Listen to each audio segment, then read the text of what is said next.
욥의 아내, 남편의 고난에 동참 못했던 나약한 여인입니다. 이스라엘 족장 시대에 가나안 동편 우스 땅에 욥이라는 사람이 살았습니다. 성경은 욥을 순전하고 정직하여 하나님을 경외하며 악을 떠난 자라고 묘사하고 있습니다. 이는 욥이 죄를 모르는 완전한 인간이라는 뜻이 아니라 그가 하나님께 순종하며 의롭고 정의롭고 착하고 성실한 삶을 살았음을 의미합니다. 선지자 에스겔이 노아 다니엘과 더불어 욥을 성경 역사상 가장 의로운 세 사람 중에 하나로 기록한 것을 보면 욥은 참으로 하나님과 올바른 관계를 유지한 의인임을 알 수 있습니다. 하나님께서는 의인 욥을 사랑해 주셔서 7남 3녀의 다복한 가정을 이루어 주셨을 뿐 아니라 재산의 축복도 주셔서 그보다 많은 가족들을 소유한 사람이 당대에 없었습니다. 욥이 살았던 연대를 족장 시대에 추정하는 이유는 욥기의 모세율법에 관한 기록이 없을 뿐더러 그의 재산이 가축수에 의해 평가되고 있다는 것을 근거하고 있습니다. 어쨌든 하나님이 인정하시는 의인으로서 여호와의 풍성한 축복을 누리게 된 욥은 그 은총에 감사하며 더욱 하나님을 경외하며 산 지혜로운 사람이었습니다. 오늘날 천상의 회익성상에서 하나님께서 지상을 다녀온 사단에게 그의 종 욥을 굳굳 칭찬하십니다. 사단은 그에게 허락한 재산을 거두어 들이며 욥도 하나님을 배반하는 죄인이 될 것이라고 말합니다. 하나님은 사단에게 욥의 생명을 건드리지 않는 범위 내에서 마음대로 해보라고 허락을 내리십니다. 욥을 시험에 들게 하여 그로 하여금 여호와를 떠나게 하려는 의도를 알면서도 그렇게 하신 것은 하나님께서는 욥의 믿음을 믿었기 때문이었습니다. 욥은 하나님의 기대를 저버리지 않았습니다. 불시에 그만둔 가족들을 다 잊어버리고 맏아들 집에 모여있던 7남 3녀가 몰아친 태풍에 집이 무너져 다 죽어도 하나님을 원망하지 않았으니 말입니다. 오히려 졸지의 전제랑과 사랑하는 10자녀를 잃어버린 욥은 엎드려 하나님을 찬양합니다. 주신 자도 여호와시요 취하신 자도 여호와시니 여호와 이름이 찬송을 받을지어다 라는 욥의 고백은 그가 진정 하나님의 주권을 인정하는 의인임을 나타내고 있습니다. 하나님께서 사단에게 이르도 내가 욥이 참으로 나를 경외함을 모르겠냐? 모르시다. 사단은 건강을 빼앗으면 욥도 하나님을 원망할 것이라고 주장합니다. 하나님은 또다시 생명을 상하게 하지 말고 마음대로 해보라고 허락하십니다. 그 결과 욥은 머리에서 발끝까지 악창이 생겨 기와 조각으로 상처를 긁지 않으면 안 되는 고통을 당하게 됩니다. 동방 최대의 부자 욥이 하루아침에 거지가 되었을 뿐더러 불치의 악성, 피부병에 걸려 고통당하며 죽어가는 그의 아내가 당신이 그래도 자기의 순전을 굳게 지켜놓 하나님을 욕하고 죽으리라고 닦아 세웁니다. 하나님이 기뻐하시는 의인의 욥의 아내가 고난당하는 남편을 보고 하나님을 욕하고 죽으라는 것은 충격적인 발현이 아닐 수 없습니다. 모든 것을 잃고 온몸에 번진 악창으로 진통하는 남편을 위로하는 대신 하나님이 당신을 이처럼 버렸으니 당신도 그를 저주하고 죽어버리라는 그건이었기 때문입니다. 그녀가 한 망언은 하나님의 선하심과 충실하심은 더 이상 믿지 않겠다는 뜻이며 남편 욥에게 결별을 선언한 것이라고 볼 수 있습니다. 따라서 인생의 반려자인 아내의 타락하고 변절한 모습을 보며 욥은 그때까지 당한 고통보다 더한 아픔과 슬픔을 느꼈을 것입니다. 그러나 욥의 아내는 그녀 나름대로 진동하며 괴로워하였던 것 같습니다.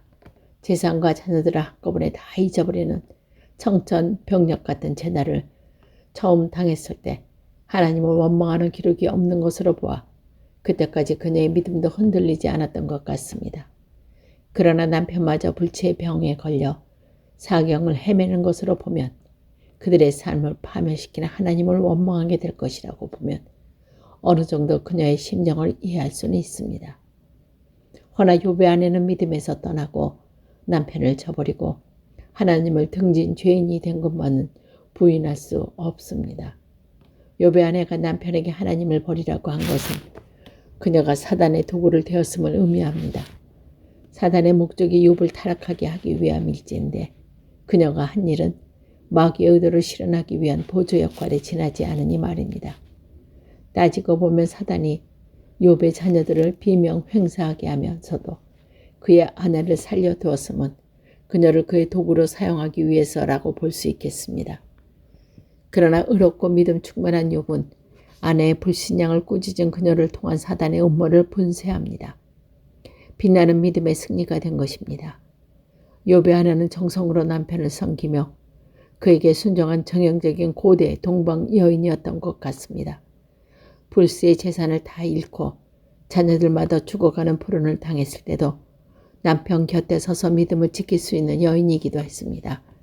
그러나 고난의 도가 심해졌을 때 더 이상 인내하지 못하고 자신도 모르게 사단의 이용물이 된 것은 그녀의 삶 속에 남겨진 부끄러운 죄악이 아닐 수 없습니다. 그러면서도 욥이 불굴의 인내와 굳건한 믿음으로 합동하여 선을 이루는 하나님께서 주시는 갑절의 축복을 받을 때 그녀에게는 10명의 자녀를 생산한 것을 보면 욥의 아내는 하나님과 남편을 배반한 죄를 회개하고 욥과 함께 끝까지 고난의 속의 인생을 승리하고 마친 여자라고 볼 수 있습니다. 잠언서의 현명한 여인, 시대를 초월하고 아름답고 지혜로운 여인상을 보여준 여자입니다. 여호와를 경외하는 것이 지식의 근본이라는 진리 위에 서서 하나님이 인정하는 삶을 살아갈 지혜를 들려주시는 잠언서는 인간을 의의 길로부터 이탈시키려는 여인들에게 현혹되지 말 것을 여러 번 당부하고 있습니다. 꿀처럼 단 음녀의 입수의 유혹을 이겨내지 못하고 그녀의 품에 안기면 영원한 파멸에 이르게 되며 육신의 전역을 참지 못하며 교태와 아양으로 꼬이는 여인을 탐하여 돌아오기 힘든 죄악의 길로 들어서는 어리석은 행위임을 지적함이 그것입니다. 더 나아가서 잠언 기자는 남편을 사랑하고 공경하는 대신 괴롭히고 들볶는 여인을 아내로 맞이한 남자의 불행한 삶을 성경하며 남편을 받들어 섬기며 존귀케 하는 여인을 인생의 반여자로 달라고 여호와께 간구하는 것을 권면하고 있습니다. 여인들의 긍정적인 역할과 부정적인 면을 동시에 말해주면서도 어리석고 악한 여자들을 경계해야 생명의 길로부터 벗어나지 않는다고 경고하던 잠언 기자가 잠언서를 끝냄에 있어서 진정 아름답고 현명하고 덕스러운 여인을 소개해주고 있습니다. 장한 어머니요, 사랑스러운 아내요, 이웃과 그녀에게 숱한 집단을 복되게 하는 이 귀한 여인은 어느 특정한 인물이라기보다는 자신들의 성공과 남편의 영광 그리고 사회의 발전을 위해 이름도 없이 빛도 없이 희생 제물이 되어 살다 간 고귀한 여인임을 총망라하여 묘사한 이상적인 여인상이라고 보며 옳습니다. 이 여인이 지난 첫 번째 특정은 잠언 기자가 살아있는 동안에 그 남편에게 선을 행하고 악을 해치하는 여인이라 표현하고 있습니다. 철출철미 남성 중심의 시대요.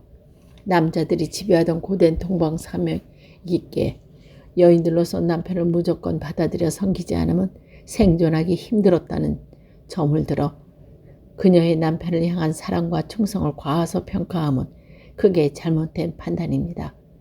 아침 일찍 일어나서 늦게 누우며 한시도 쉬지 않고 집안을 꾸려갖고 관리하는 그녀의 성실과 근면은 강압에 의한 수동적인 행위이고 남편을 진정 아끼고 사랑하지 않고서는 할 수 없는 가슴속에서 우러나오는 참된 애정과 존경의 표시이기 때문입니다.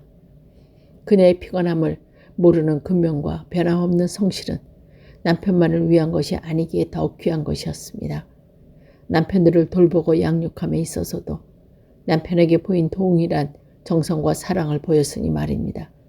거기에 그친 것이 아니고 집안의 모든 종들에게까지 공과 사를 구분하여 시킨 일을 철저히 지배하고 베푼 사랑은 아끼지 아니한 자상함을 보였으니 사랑스러운 아내와 사랑스러운 어머니였을 뿐 아니라 존경받은 주인이 아닐 수 없으리라.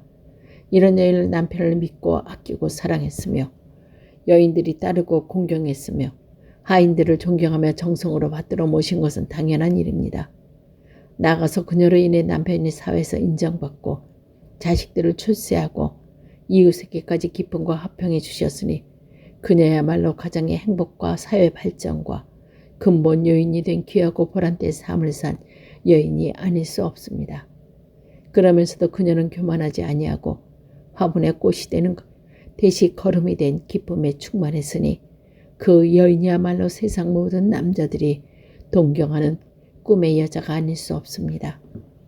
구약인은 여인에게 숙명적으로 감사해야 했던 억눌리고 짓밟힌 인생을 디디고 일어나 국가와 민족을 위해 일한 위대한 여인들이 여러 명 등장합니다. 이스라엘 최초의 여선지자 미리암, 이스라엘 백성을 핍박하던 가나안의 야빈 왕을 물리친 여장군 드보라, 멸종의 위기에 처한 유대 민족을 죽으면 죽으리라는 각오로 구한 에스더가 그린 여자입니다. 잠언서의 현명한 여인은 그녀들처럼 두드러지게 큰 한 인물은 아닙니다. 마리암이나 도라나나 에스더가 찬란한 태양 밑에 굽이쳐 흐르는 강물처럼 산 여인들라면 잠언서의 소박한 여인은 어두운 땅 밑을 흐르는 물처럼 인생을 산 여인이라고 볼 수 있겠습니다. 그러나 땅속의 물이 우국백화를 만발하듯이 자신을 희생해가며 남편과 자식과 이웃을 위해 쉼 없이 수고한 이 여인은 자신을 포기하여 세상을 아름답고 살만한 곳으로 만든 진정 값 있는 인생을 산 현명한 여자였습니다. 잠언 기자가 이 여인을 그 당시에 가장 귀한 보석이었던 진주보다 더 값진 여인이라 평가한 이유가 여기에 있는 것입니다. 이 여인은 애정이랑 나무에 푸르른 잎사귀가 되어 가정을 행복의 보금자리로 만들었으며 지치고 피곤한 많은 사람들에게 쉼과 평안과 웃음을 선사했습니다. 그녀는 사랑의 등불을 켜서 어두운 마음을 밝히고 받은 상처 아물리며 슬픈 마음 위로하며 죄의 소산물인 가시에 찔리며 고통 속에 살아가는 인간들 가슴속에 소망과 기쁨을 심어주므로 인간의 본분을 다한 고귀한 여인이었습니다.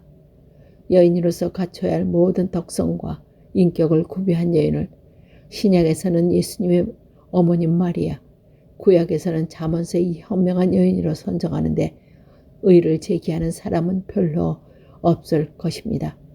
마리아가 구세주의 육신의 어머니로서 외로움과 슬픔 속에 목숨을 바쳐 인류의 구원을 이루는 그리스도를 지켜보았다면 이 여인은 자신을 소멸해가며 가정과 이웃의 행복과 번영을 묵도하며 웃음을 지었으니까 말입니다.